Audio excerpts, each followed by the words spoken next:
Glasgow. Our Scotland reporter Tony Maguire is there, where there's been a bit of controversy, Tony.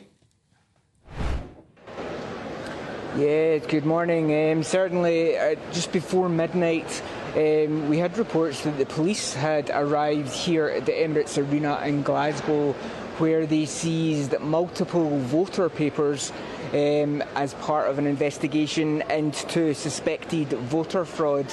Now, it's believed that 2 from Glasgow South West and 1 from Glasgow West were taken and bagged as evidence by the police, and they were going to look into this matter further. Now, just before I came on there had a little conversation with Glasgow City Council, and the guy here who I was talking to, he was saying that, you know, this isn't his first election count, and this is something that does happen. Now, typically, it's a case of John Smith Sr. picking up the voting paper accidentally for John Smith Jr. And similar mundane scenarios. However, the fact that the police have taken these bagged as evidence and then taken them away suggests that perhaps they're looking at this case a little more seriously. However, the votes themselves are still going to get added to the total tally.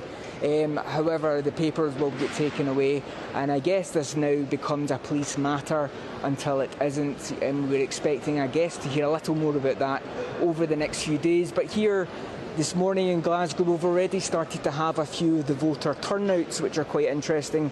Certainly about 51.59 in Glasgow East, 47.06 in Glasgow North East. Still to get those turnouts, of course, for Glasgow West and Glasgow South West. It does seem that those voting tables where they were doing the counting tables seem to grind to a little bit of a halt for a short while those scenes unfolded earlier on. There is still something of a police presence here, though I believe that is very much typical, but it still remains to be seen what becomes of this. Certainly the candidates themselves for Glasgow West and Glasgow South West, well, they were taken together into a side room and explained the ins and outs of it. But as far as we know, it's business as usual now.